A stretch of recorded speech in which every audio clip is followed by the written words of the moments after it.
Well, hello, everybody, and welcome to this episode of Classroom Matters with me, your host, Kristy Houle.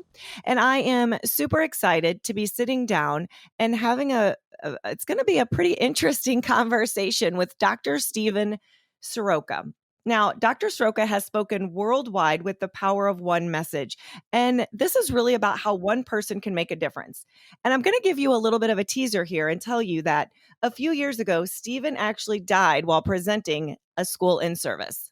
And I'm just going to leave that there. So good morning, Dr. Sroka. How are you? Well, it's really good to be here. I'm just happy to just die once and be able to come back.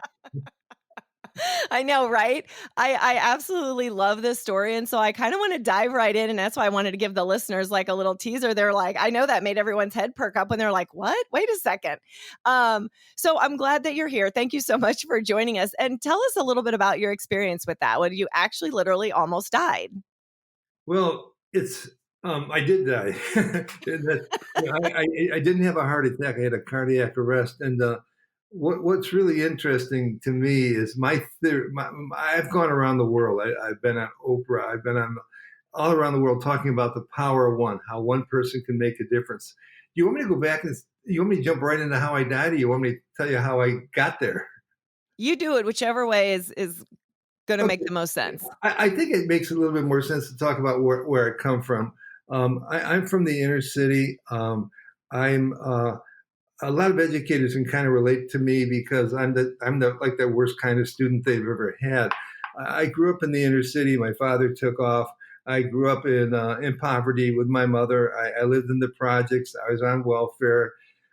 We had pretty rough times. I had issues. I got in a fight when I was young and got a crossed eye, and we couldn't afford glasses.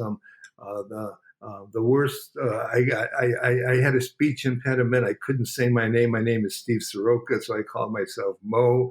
And kids, I still remember, and it bothers me when I go to schools today and talk to kids, where the kids go like, they call each other names, and I couldn't say my name, and the kid used to get in front of me and go, Steve, say your name, and of course I couldn't, and so I grew up with all these things going on with me. I pretty much didn't enjoy school at all. And in fact, we moved around quite a bit, and I moved from one side of town to the other side of town. And I didn't talk like the people did on that side of town. And I actually failed the third grade. I failed the third grade. At the top of my report card, the teacher wrote, "Parent notified boys retarded." And I mean, they wrote this right at the top of my card. The interesting thing is that the teacher who wrote that I was retarded misspelled the word. That was interesting. She wrote it with a T and not a D. I hated school pretty much. I could not compete academically because I later found out I'm ADHD. I'm dyslexic, but don't feel bad because I'm a doctor. All these things they told me that were bad actually turned out to be pretty good. But at that time, I didn't know it. I could not compete academically, so I started to shoot the rock, which on the street means basketball. Slinging the rock is drugs. I didn't sling the rock. I was shooting the rock, playing basketball. And I became pretty good. I became a legend in my own mind, actually. I thought I was much better than I was. And one day, two brothers took me outside and beat me up so badly that they knocked both of the bones out of my hips, there must have been another issue going on there. But anyhow, the bones were knocked out of my hips. I was in high school, and I couldn't walk. I was in the hospital for 99 days. They had to do 2 procedures on me. When I talk to kids today, I often joke about I have 99 problems, but the hips weren't one.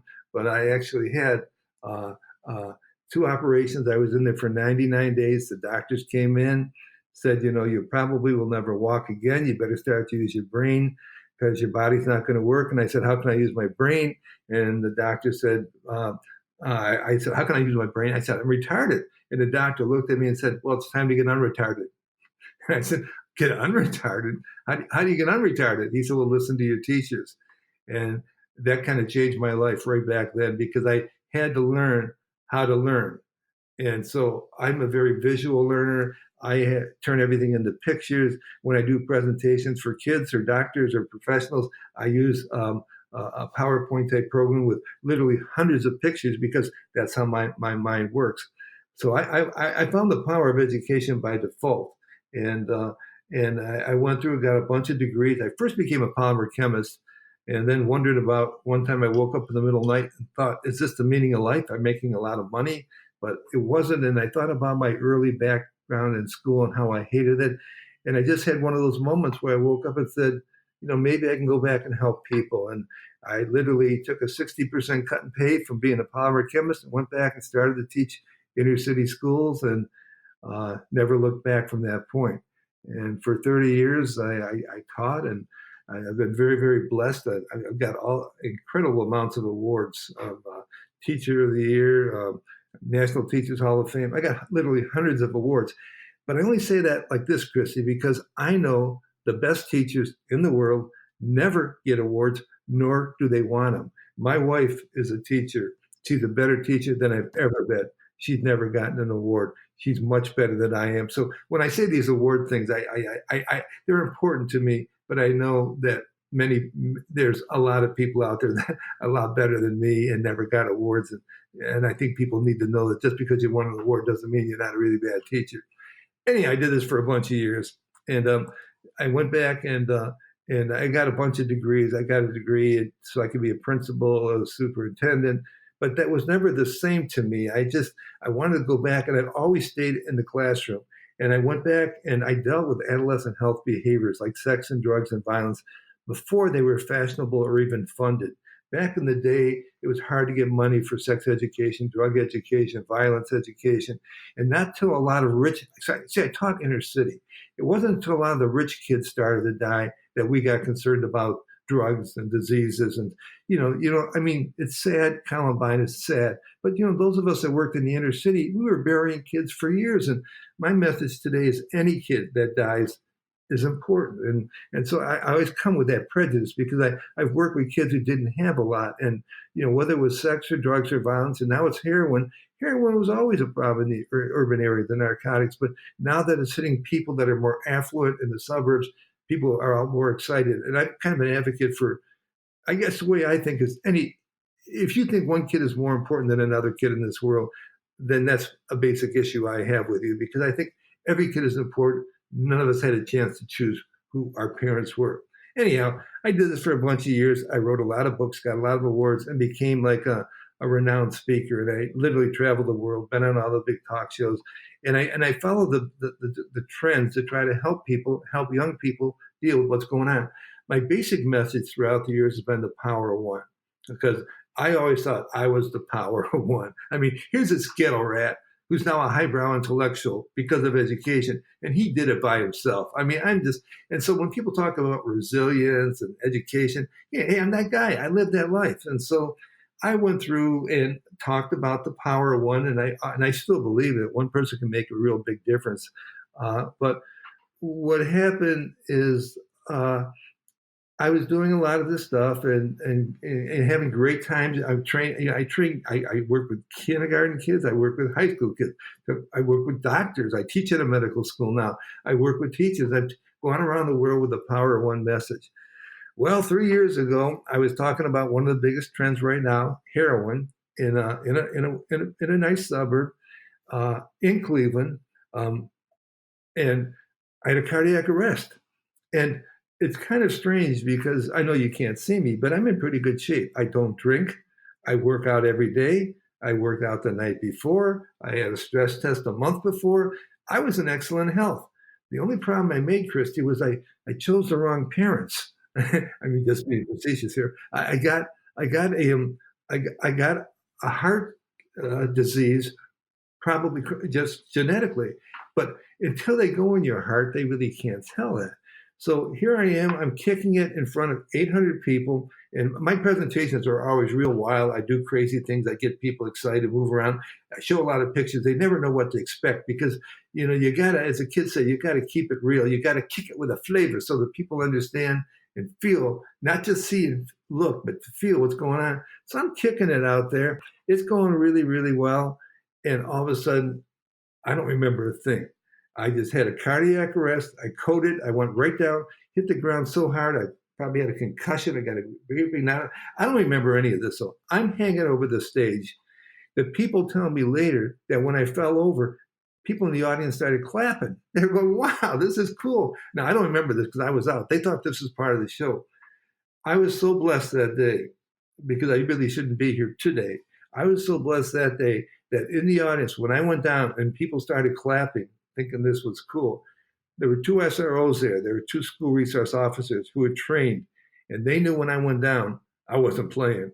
And when they were on me, literally within probably 30 seconds, cutting my clothes off, trying to get to me.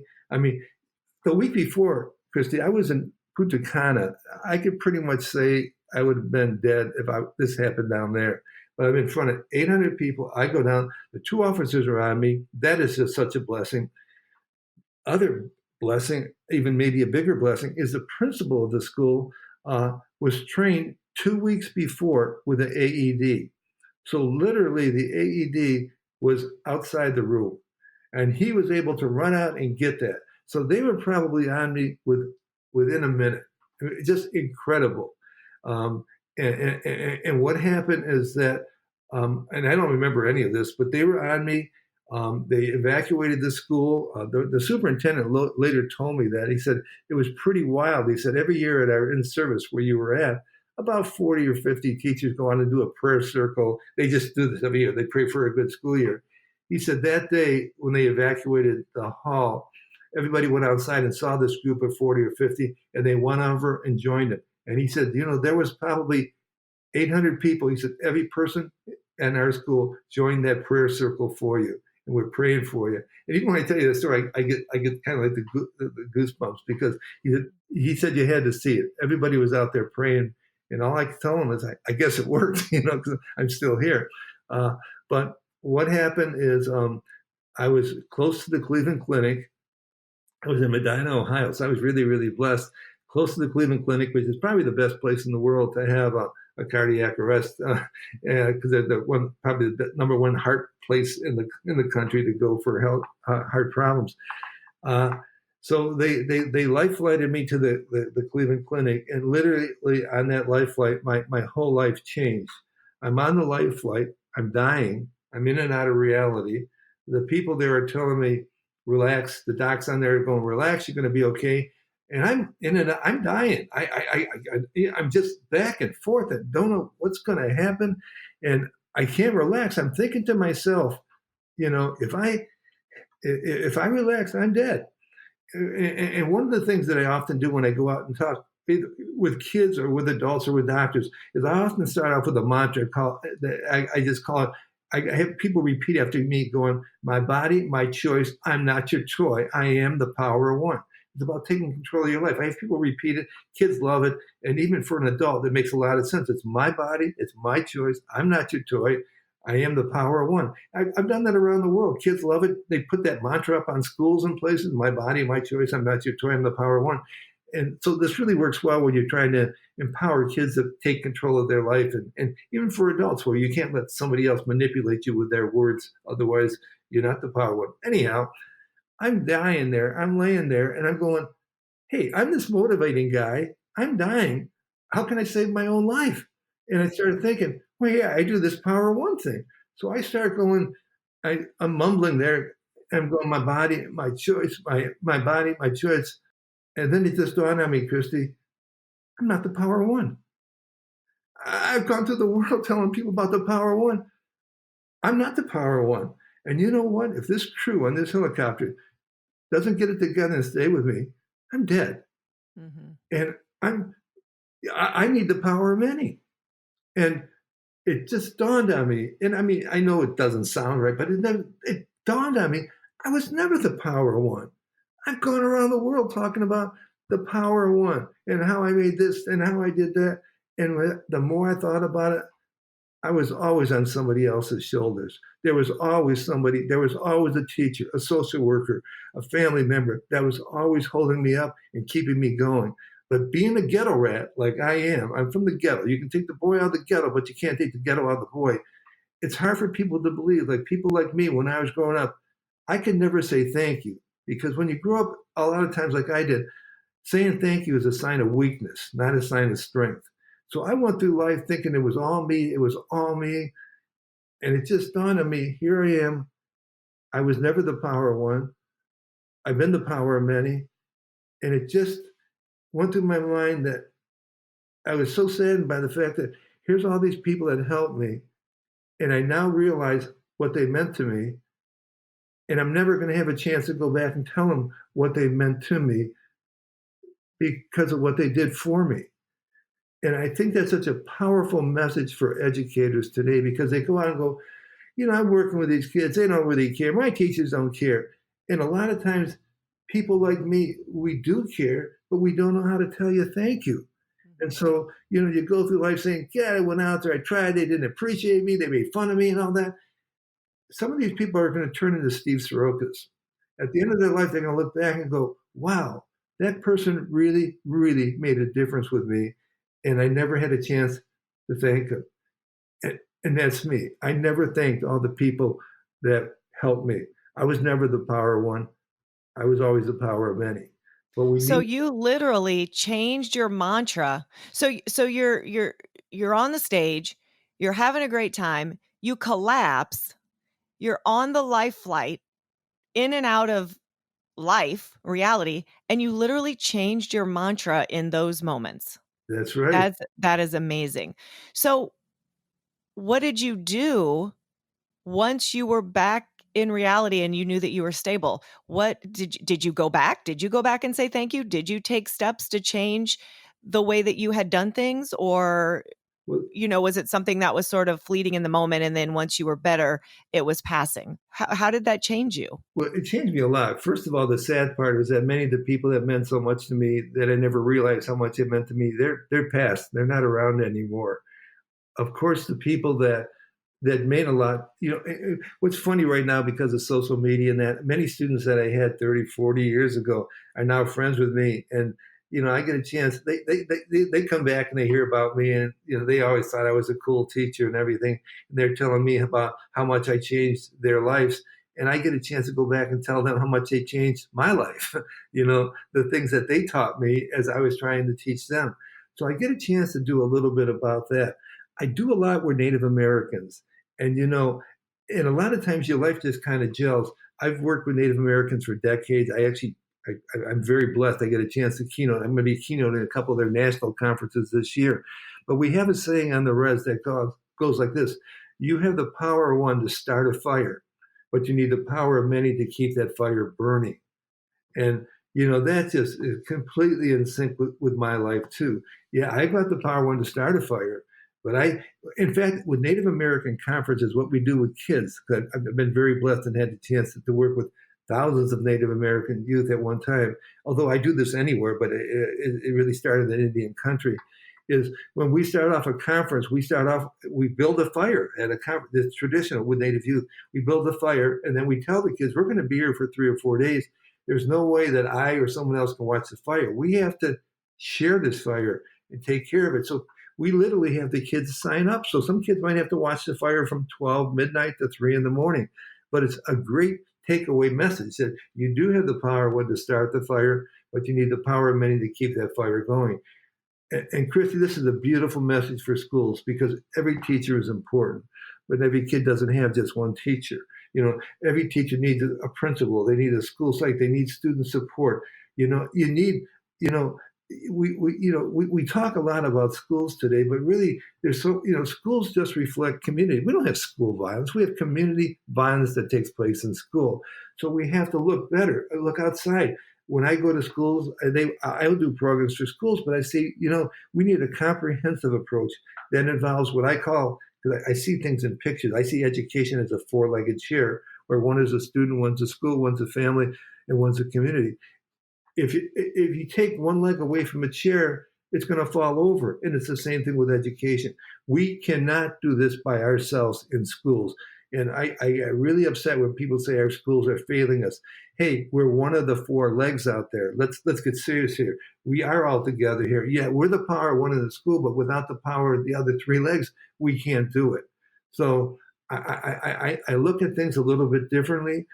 I go out. I think my big charge, and I'm just blessed. I don't know why, but when I get up and speak, people listen. I'm not a professional speaker. I'm not a Toastmasters. I've never had a professional speaking training. I just go up and I fire from the heart.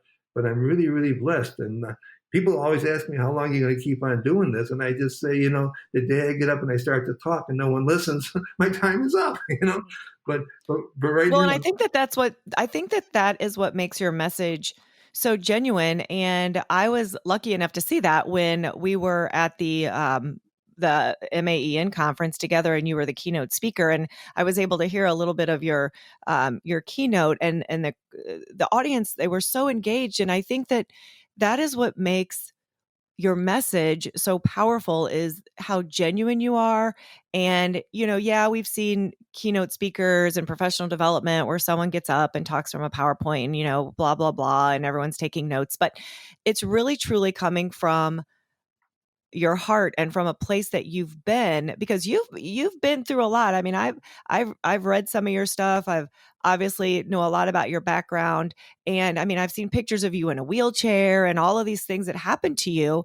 And I think in schools today, we sometimes have this victim mentality. It's the world's against me, the teacher's against me. And so how do you help students that are going through that, or, sort of see the other side of it, or say, hey, it could be a lot worse, or here's how you can help your situation? How do you sort of help students get through some of the tough times that they're going through?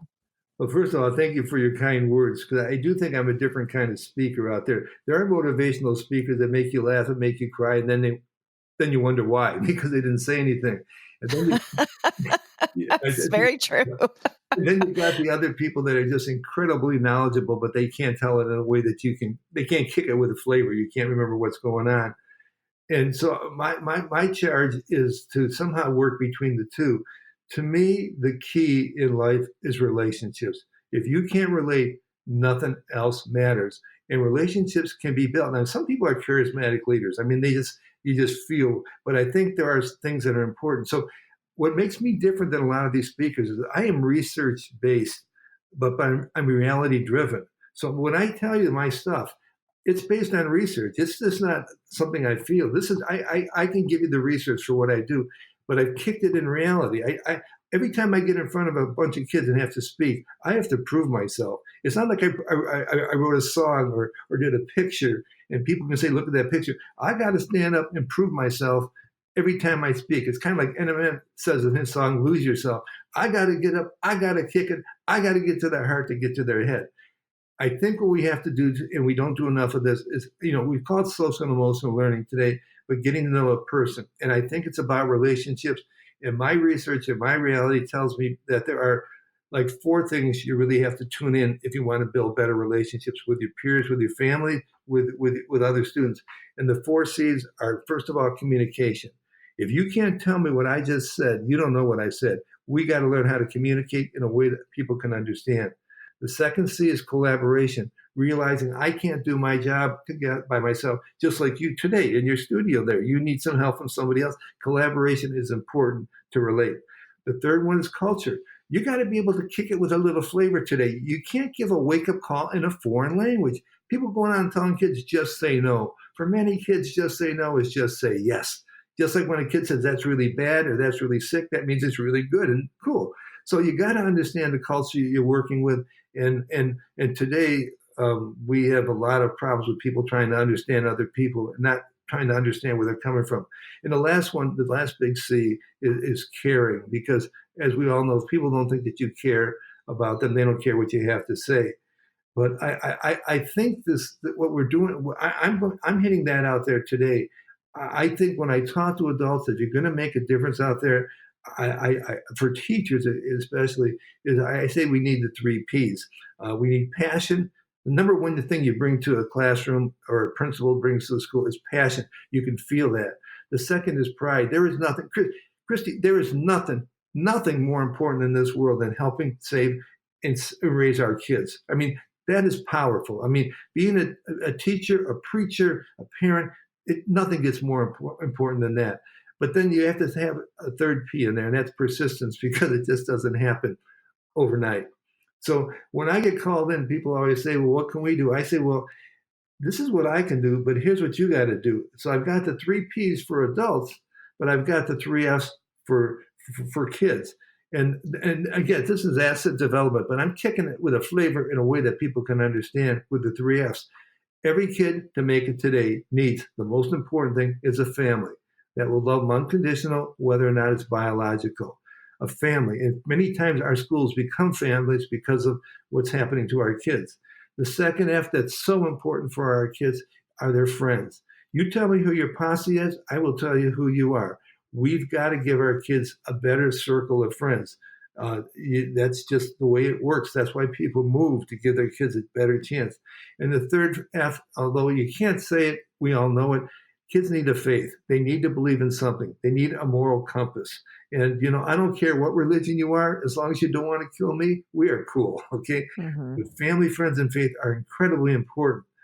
I think when I go out to deliver my messages, I lose all these numbers because that's how I think. But the three H's are so important out there when I go and work with kids. And I think people need, if you're going to work with kids or teachers today, you need the three H's. The first one is honesty.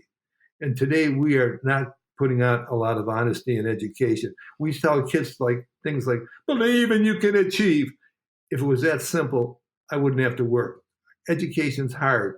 And we can help people, but we have to be honest with our kids. They see through the crap. Why do inner city kids in most? I spoke for the Council of Great City Schools. In the 80 largest systems in this country, over half the kids drop out of school. Hey, what's up with that? Maybe our education should be a little bit more relevant. I think another really important thing is humor. Humor lets you break down the walls of denial and fear and complacency, but humor that makes you laugh with people, not at people. And then perhaps the most important thing, and I've often been called a deliverer of hope, but hope is really important because, I know this sounds simplistic, but it isn't. If you have hope, why do you need dope? You really don't. If you have something to live for, why you want to take it to another reality? So I think honesty and humor and hope go really, really far in trying to help kids learn today. And those are the kind of things that I try to hit the people with. Unfortunately, today we've gone, everybody wants to talk about facts and knowledge, but I think facts without feelings are fruitless. And I think until we get to the whole child, and I love that concept. And by the way, I know it's really big now, but I like to pride myself, and I believe I did the very first whole child conference for ASCD back in 2005 in San Francisco. We talked about the whole child, social emotional learning, moving beyond the academic to the total child, the social, the emotional, the spiritual. And when they asked me to do that, I said, I don't mind doing that keynote on the whole child as long as I can bring 4 whole childs with me. And I did that keynote with 4 high school students, and it was wonderful because we had a chance to look at the whole child perspective from the whole child, which is pretty cool. So, yeah, I'm pretty blessed. I'm not in a speaker bureau, so you won't see my name. I know people hear me in Indian country. We have a saying that the best way to advertise is through moccasin marketing. Let someone else carry your message. So I travel the world by other people telling other people about me. I'm not, like I say, I do have a website, and I have social media, but I do not have a speaker bureau, and I'm just kind of going where I need to go. But I've been so blessed. Mm-hmm. I've keynoted most of the high profile conferences in this country, and so I feel really, really blessed. I feel my message resonates, and I'm blessed because it works with kids, it works with adults, it works with everyone, because it's about making everybody a better person and letting them know how important they are. And when, I think we have the power, one, to change the world, but when we get the power of many, we will change the world. Mm-hmm. So speaking about the power of many, why do you think that we have the national teacher shortage that we have? Because we're going into some times where there's some school districts really struggling to even start the school year with enough teachers. Well, I can tell you why. I'm from a family of educators. My wife's a teacher. My 2 daughters are teachers. My other daughter's a school psych, urban environments. I know no one wants to hear this, but in many schools, our schools are war zones. Mm-hmm. They're out of control. No one. Do you think that teachers are dealing with more things than what they originally thought they were signing up for? Colleges are pathetic today. They're teaching how to teach. They're not teaching how to survive. And Right. yeah, I think that's a huge I would issue agree out with there. that. Yeah, and many, and not to put them down, but many of these people teaching colleges and teaching you how to teach have never taught themselves. And why haven't they changed that? I mean, because this, the conversation that I'm having with you, this isn't the first time that that's been brought up, that the universities are not really preparing teachers for what they're going to walk into. So why is that not changing? It's hard to change big establishments right now. I can tell you right now, the calls I get reflect what teachers want. I would say the biggest problem in the country right now in schools is discipline. The Yeah. kids just, and this right behind that is motivation, where kids should learn, but they're not learning out there today. Uh, and so, uh, an issue that's just not addressed enough is I don't think we have school problems as much as we have parent problems. And when you're sending a kid to school and say, do what you want with them because I can't control them, or I can't make my Mhm. kid do that homework, or, how, my, parents have to step up, and what I see, we have to teach parents how to, most of the problems I see, I see more parent problems. Just to be real, I go into a middle school, high school program about all the things I deal with sex and drugs and violence a lot of times, although I talk about learning and taking care of yourself and stuff like that. But when I go into these, and this is going to sound crude, but when I go in and I see the mamas looking hotter than the daughters in high school, Mhm. I got a problem with that, because who are these kids looking up to? Where's their value system? I used to think that these kids in the inner city were so poor because they only had one parent. I work in these suburbs right now where kids literally have no parents. And it was brought home by me in a very rich suburb in California.